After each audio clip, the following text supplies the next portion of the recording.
Chroniques Occitanes par Oksana Leprince du Barry.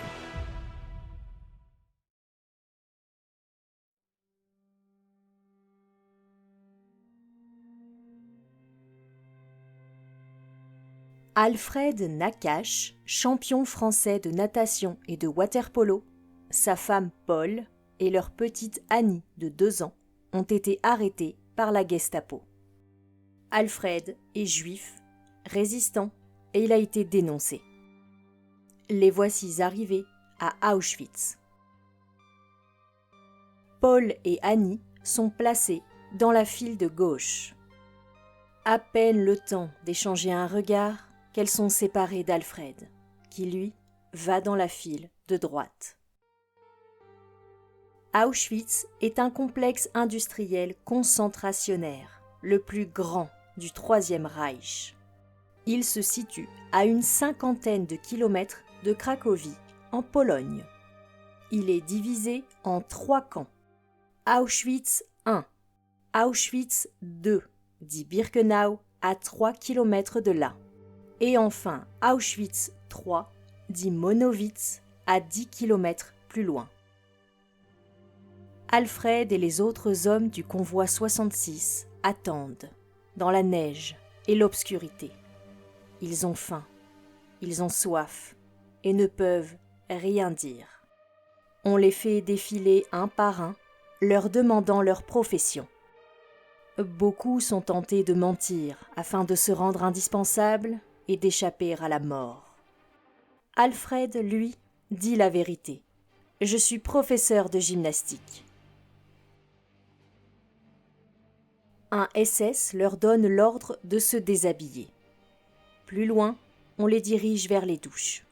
Ils sont rasés, désinfectés, nettoyés. Puis, on leur donne leur uniforme, un vêtement sale, en toile grossière, aux rayures blanches et bleues, et des souliers à semelles de bois. Et puis, pour les déshumaniser complètement, on les dépossède de leur nom. Ils n'auront désormais que des numéros tatoués dans leur chair. Alfred Nakache possède le matricule 172 763. Mais certains Allemands le reconnaissent. Il est le nageur qui les a humiliés à Berlin et durant d'autres compétitions.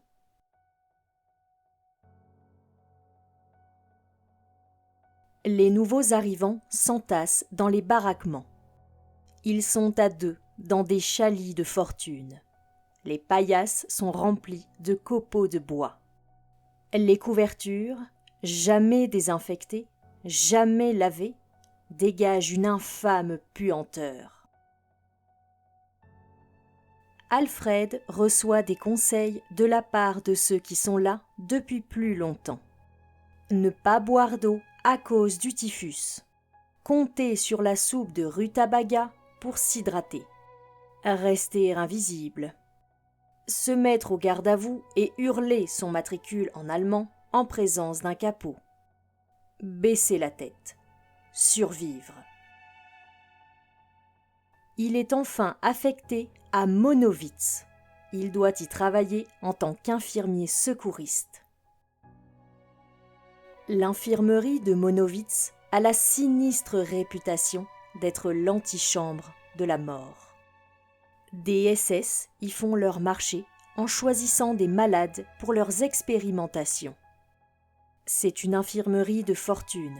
Alfred a conscience que ce n'est pas un vrai hôpital. Il faut soigner avec les moyens du bord. Et rapidement, il sait qui survivra et qui mourra. Il retrouve un ancien copain nageur, André Krakowski, dit Krako, vainqueur en 1938 de la Coupe de Noël. Ces retrouvailles lui mettent un peu de baume au cœur. Mais la nuit, il pense souvent à Paul et à Annie. Où sont-elles? Comment vont-elles? Il n'a pas de nouvelles depuis qu'ils ont été séparés. Il s'inquiète. Elle lui manque.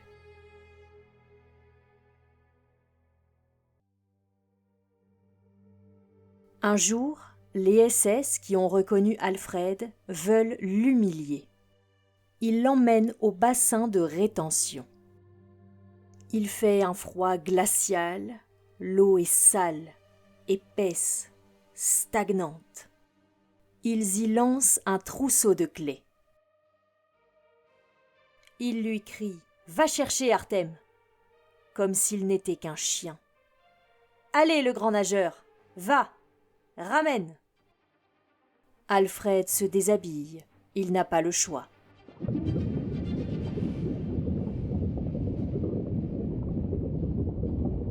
Il plonge et ramène les clés.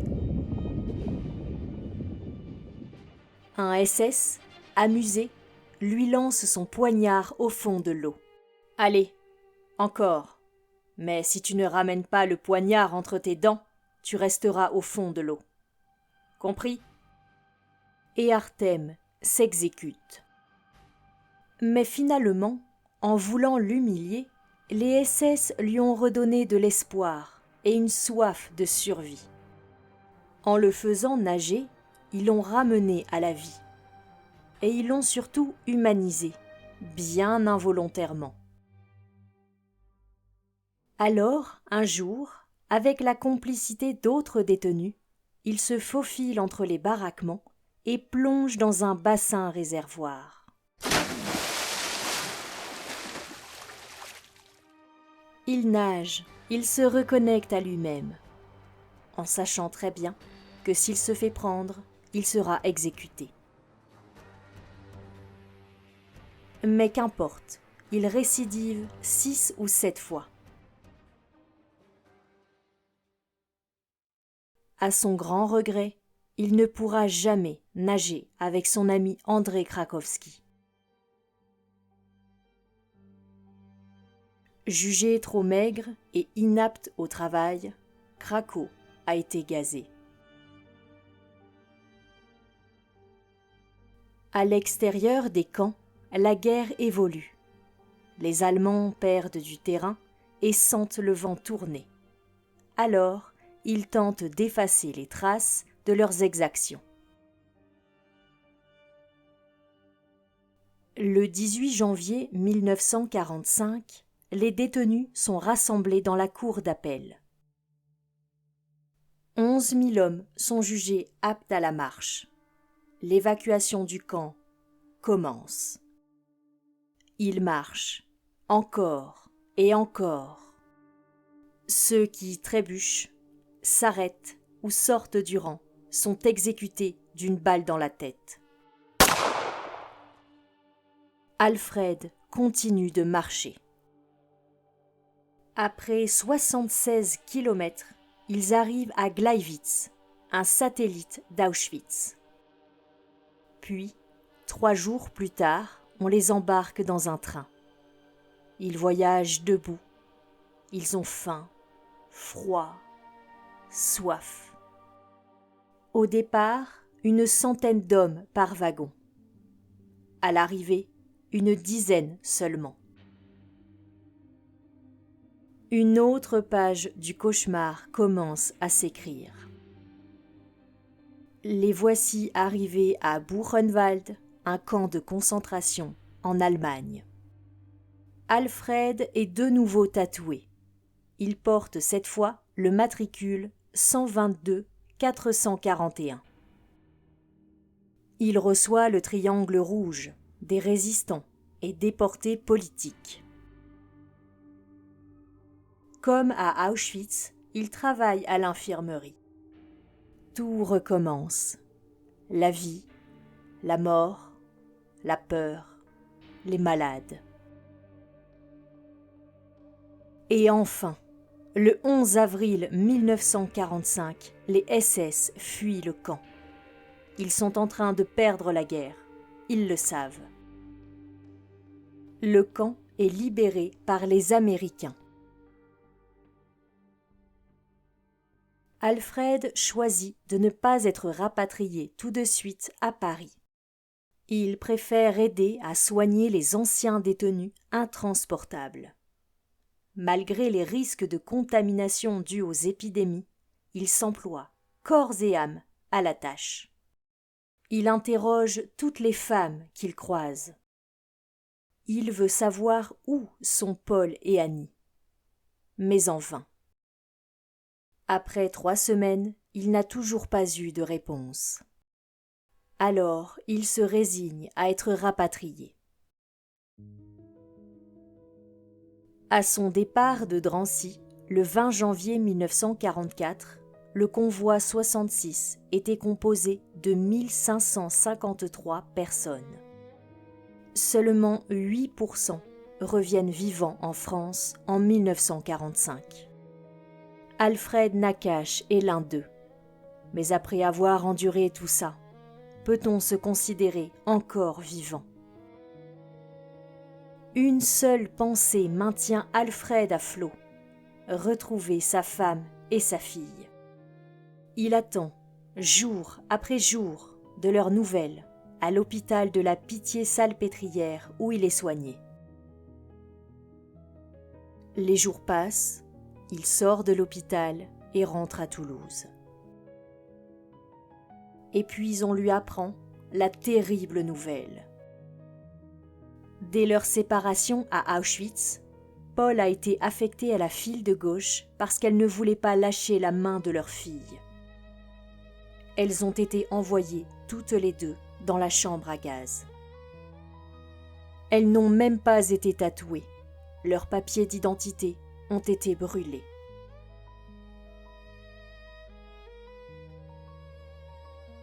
Alfred s'enfonce alors dans une terrible dépression.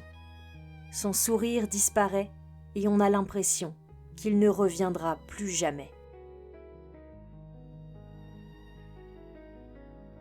Il est réintégré par l'Éducation nationale en tant que professeur d'éducation physique.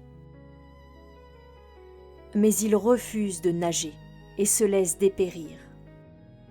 Paul et Annie ne sont plus là. À quoi bon survivre ? Mais un homme croit en lui et en sa résilience. Alban Mainville, son ancien entraîneur des dauphins du TOEC. Où trouver la force si ce n'est dans la piscine ? Il le prend sous son aile, lui parle, le sort de sa solitude. Tout le club se joint à lui pour porter Alfred à bout de bras vers la vie. Et peu à peu, Alfred Nakache nage à nouveau. Artem est de retour. Il gagne un nouveau titre de champion de France en 1946. Alban Mainville le sait. Alfred a un besoin viscéral de nager, mais surtout de concourir. Tous les deux, ils travaillent pour un seul objectif, les Jeux olympiques de Londres de 1948. On entend souvent « l'important, c'est de participer ». Mais cette citation de Pierre de Coubertin est en réalité bien plus longue et plus parlante. La voici dans son entièreté. Le plus important aux Jeux olympiques n'est pas de gagner, mais de participer. Car l'important dans la vie, ce n'est point le triomphe, mais le combat. L'essentiel, ce n'est pas d'avoir vaincu, mais de s'être bien battu. Cette phrase résume parfaitement l'aventure olympique d'Alfred Nakache en 1948. Il termine 13e aux éliminatoires et n'atteint pas la finale. Mais qu'importe. Il est vivant, il s'est battu et n'a pas sombré. Son triomphe est là, peu importe le classement. Il prend sa retraite de sportif quelque temps après. Il épaule Alban Mainville dans l'entraînement des recrues du TOEC. Puis il rencontre Marie, ou Marinette pour les intimes. Il l'épouse en toute simplicité au début des années 50. Elle l'aime, et avec elle, il retrouve le goût de la vie. Même si bien sûr, il n'oublie pas Paul et Annie. Il n'oublie pas non plus Jacques Cartonnet. Quelques mots d'ailleurs à son sujet. Il fait l'objet d'un mandat d'arrêt international et on le condamne à mort par contumace. Il est retrouvé plusieurs fois, mais finit toujours par s'échapper. Il finit sa route en Italie, où il est protégé par le ministre de la Justice italienne qui refuse son extradition. Et tenez-vous bien, Jacques Cartonnet finit même par devenir entraîneur du club de natation de la Lazio de Rome. Puis on perd sa trace. Il serait mort en 1967, mais cette date n'a jamais été confirmée.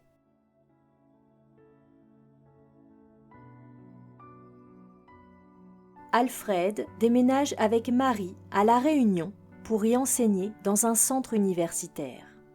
Ils y passent 3 ans. Puis, ils reviennent en métropole, mais pas à Toulouse, à Sète. Et tous les jours, Alfred se rend à Cerbère, dans les Pyrénées-Orientales, pour nager 1 kilomètre dans la mer.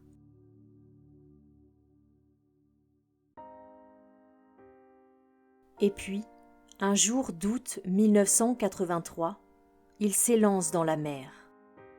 Il fait une dizaine de mètres.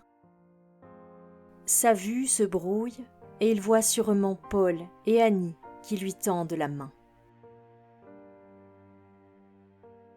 Il meurt dans son élément, l'eau, à 67 ans.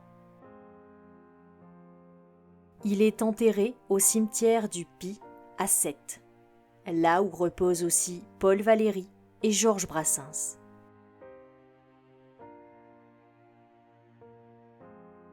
Pour vous ramener dans le présent en douceur, laissez-moi vous rappeler son palmarès.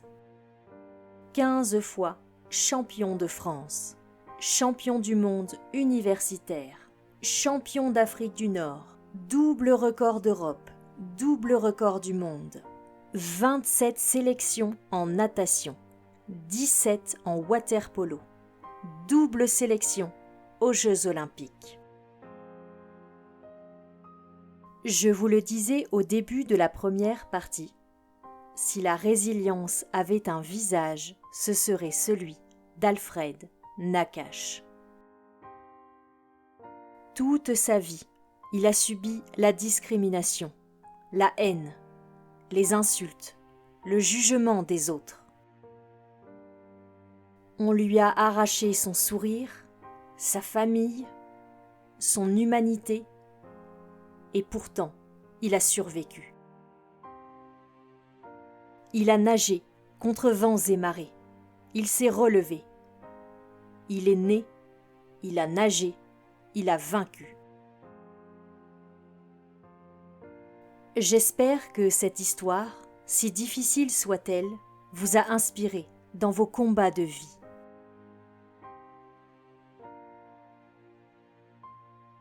N'hésitez pas, comme toujours, à me faire part de votre avis en commentaire.